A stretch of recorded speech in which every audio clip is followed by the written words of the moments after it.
आज हम एक ऐसे शख्स की कहानी में उतरेंगे जिनका नाम सुनते ही भारत की सुरक्षा और खुफिया दुनिया की तस्वीरें दिमाग में घूमने लगती हैं।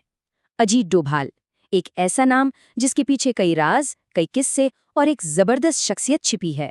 उनका करियर किसी फिल्मी कहानी से कम नहीं है। सोचिए, देश के लिए उन्होंने कितने ही रूप बदले। कभी दुश्मन के इलाके में एक आम भिखारी बनकर घूमते रहे, तो कभी प्लेन हाईजैक करने वालों से सीधी बातचीत की। वो जासूसों के उस्ताद बने और आज देश की पूरी सुरक्षा नीति की नींव रख रहे हैं। देखिए, किसी की काबिलियत का सबसे बड़ा सबूत शायद तब मिलता है जब उसका दुश्मन उसकी तारीफ करे।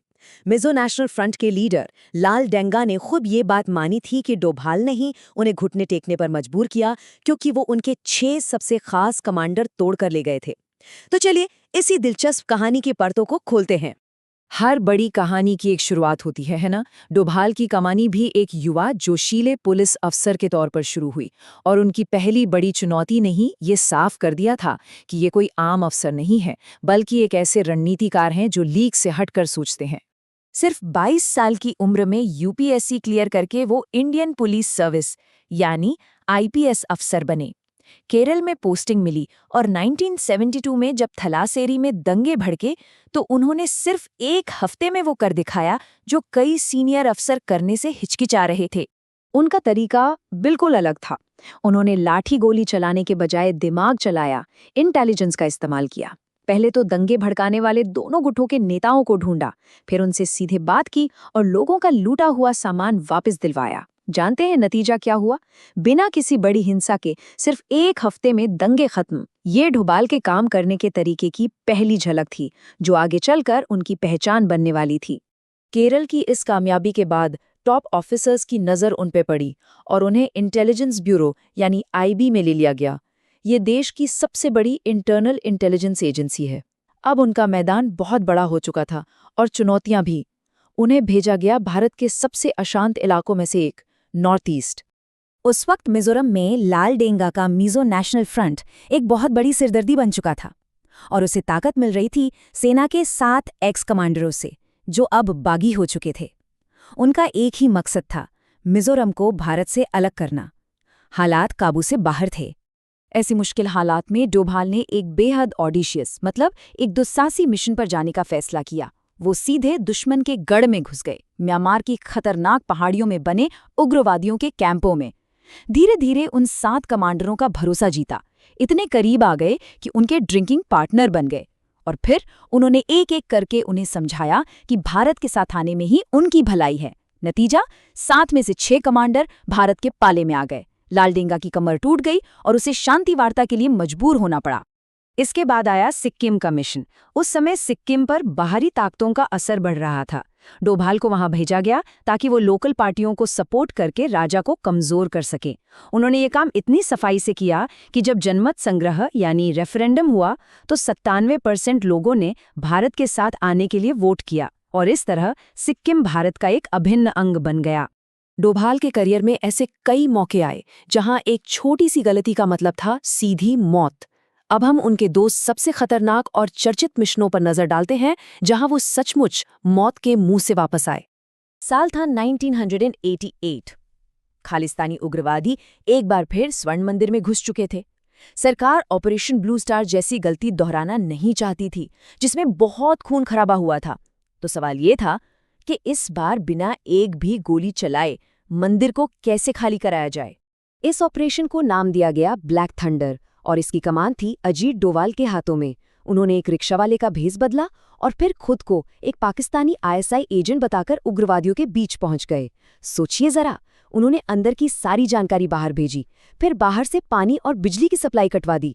जब उग्रवादियों का हौसला पस्त हो गया तो डोभाल ने उन्हें सरेंडर करने के लिए राजी कर लिया। ये एक ऐसा मिशन था जहां एक भी चूक का मतलब था उनकी जान जाना, पर डोभाल ने इसे बिना किसी गलती के पूरा किया।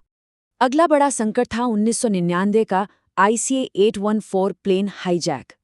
जब आतंकियों ने विमान को कंधार में लैंड करा दिया तो भारत सरकार ने बातचीत के लिए जो टीम भेजी, उसे लीड कर रहे थे अजीत डोभाल।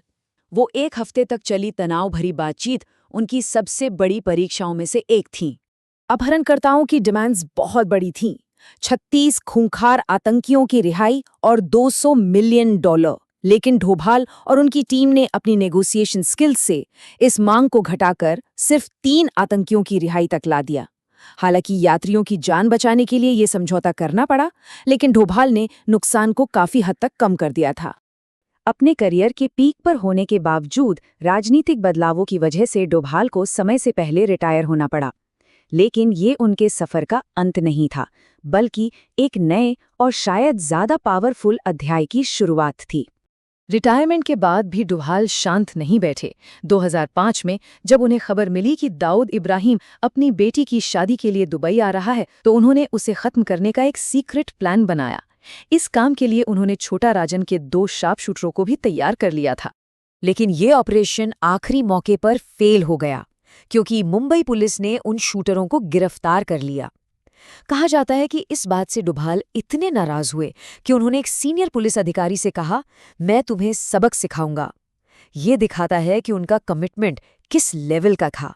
दाऊद ऑपरेशन भले ही फेल हो गया, पर डोभाल ने पावर में वापसी का एक रणनीतिक रास्ता चुना।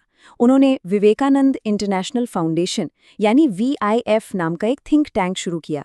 इस फाउंडेशन ने ब्लैक मनी पर एक जबरदस्त रिपोर्ट जारी की और देश में भ्रष्टाचार के खिलाफ एक बड़ा आंदोलन खड़ा करने में मदद की, जिसमें अन्ना हजारे और अरविंद केजरीवाल जैसे बड़े नाम शामिल थे। इस आंदोलन ने देश की राजनीति को बदल दिया और 2014 में सरकार बदलने में एक अहम भूमिका निभाई। 2014 में जब नई सरकार आई तो अजीत डोभाल की सत्ता के केंद्र में जबरदस्त वापसी हुई। उन्हें बनाया गया नेशनल सिक्योरिटी एडवाइजर यानी NSA, और यहां से उन्होंने भारत की सुरक्षा नीति को एक बिल्कुल नई दिशा दी। डोभाल ने भारत की बरसों पुरानी डिफेंसिव या रक्षात्मक नीति को बदलकर डिफेंसिव ऑफेंसिव सिद्धांत लागू किया। इसका सीधा सा मतलब था कि अब भारत सिर्फ हमले का इंतजार करके जवाब नहीं देगा, बल्कि अगर खतरा दिखे तो उसे दुश्मन के घर में घुसकर ही खत्म कर देगा। ये सोच में एक बहुत बड़ा बदलाव था, और NSA के तौर पर उनके कार्यकाल में इस नई आक्रामक सोच के कई उदाहरण हमें देखने को मिले। चाहे वो इराक में फंसी 46 भारतीय नर्सों को सुरक्षित वापस लाना हो, म्यांमार में सर्जिकल स्ट्राइक हो, या फिर उरी और बालाकोट जैसे बड़े और साहसिक सैन्य ऑपरेशन, इन सब के पीछे डोभाल की रणनीति का बड़ा हाथ माना जाता है। हालांकि इतने ऊंचे पद पर रहते हुए डोभाल का करियर विवादों से अछूता नहीं रहा। उन पर और उनके परिवार पर कुछ गंभीर आरोप भी लगे, जैसे उनके एक बेटे की कंपनी में एक पाकिस्तानी नागरिक का पार्टनर होना, या उनके दूसरे बेटे के फंड का नोटबंदी से जुड़ाव। इनमें से कुछ मामलों पर कोई आधिकारिक जवाब नहीं आया, जबकि मानहानि के एक मामले में कांग्रेस के एक नेता को अदालत में माफी भी मांगनी पड़ी। ये चार्ट उनके लंबे और प्रभावशाली करियर को 3 हिस्सों में दिखाता है। 37 साल एक IPS और IB अधिकारी के तौर पर, फिर 9 साल रिटायरमेंट में एक रणनीतिकार के रूप में, और अब 12 से ज़्यादा सालों से देश के नेशनल सिक्योरिटी एडवाइजर के तौर पर, जो आज भी जारी है। तो आखिर अजीत डोभाल कौन है?